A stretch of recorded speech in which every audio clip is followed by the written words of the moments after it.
प्रधानमंत्री नरेंद्र मोदी ने बुधवार रात भारत के मुख्य न्यायाधीश जस्टिस डीवाई चंद्रचूड़ के दिल्ली स्थित आवास पर आयोजित गणेश पूजा में भाग लिया। सर्वांगी सुंदर विशेंदुराची कंठी धरते माळ मुक्ता फळाची। पीएम मोदी ने सोशल मीडिया प्लेटफॉर्म एक्स पर गणेश पूजा में जस्टिस चंद्रचूड़ के साथ अपनी तस्वीर पोस्ट कर लिखा, मुख्य न्यायाधीश जस्टिस चंद्रचूड़ के घर गणेश पूजा में शामिल हुआ।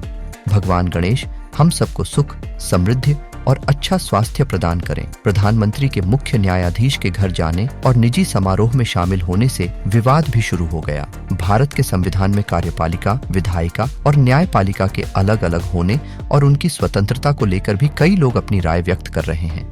सुप्रीम कोर्ट के वरिष्ठ वकील दुष्यंत दवे ने कहा है कि चीफ जस्टिस का पीएम को निमंत्रण देना और पीएम का उसे स्वीकार दोनों ही गलत है। लेकिन सुप्रीम कोर्ट की वरिष्ठ वकील पिंकी आनंद प्रधानमंत्री के चीफ जस्टिस के घर जाने को अच्छी मिसाल मानते हुए कहती हैं, ऐसा नहीं है कि जो पहले नहीं हुआ वह कभी नहीं हो सकता। पीएम का सीजेआई के आवास पर जाना एक अच्छी मिसाल है। भारत की जानी मानी वकील इंदिरा जयसिंह ने अपने एक्स अकाउंट पर लिखा, भारत के मुख्य न्यायाधीश डीवाई चंद्रचूड़ ने कार्यपालिका और न्यायपालिका के बीच जो शक्तियों का बंटवारा है उस सिद्धांत से समझौता किया है।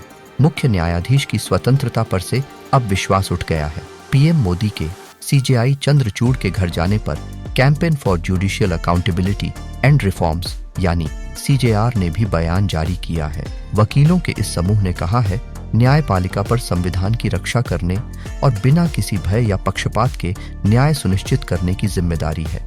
इसे कार्यपालिका से पूरी तरह से स्वतंत्र माना जाना चाहिए। लेकिन कई लोग ऐसी आपत्तियों को सही नहीं मान रहे हैं। शिवसेना के शिंदे गुट के राज्यसभा सांसद मिलिंद देवरा ने इस विवाद पर सोशल मीडिया एक्स पर लिखा है कि प्रधानमंत्री का गणपति आरती के लिए भारत के मुख्य न्यायाधीश के आवास पर जाने पर बेबुनियाद टिप्पणी करना दुर्भाग्यपूर्ण है।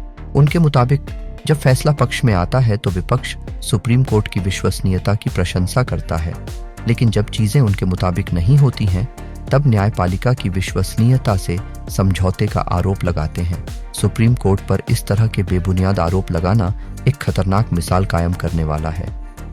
लेकिन शिवसेना के उद्धव ठाकरे गुट के नेता संजय राउत ने कहा कि गणपति उत्सव में लोग एक दूसरे के घरों में जाते हैं। प्रधानमंत्री अब तक कितने घरों में गए हैं? उन्होंने आरोप लगाया, हमारी शंका इतनी है कि संविधान के रखवाले इस तरह से राजनीतिक नेताओं से मिलते हैं।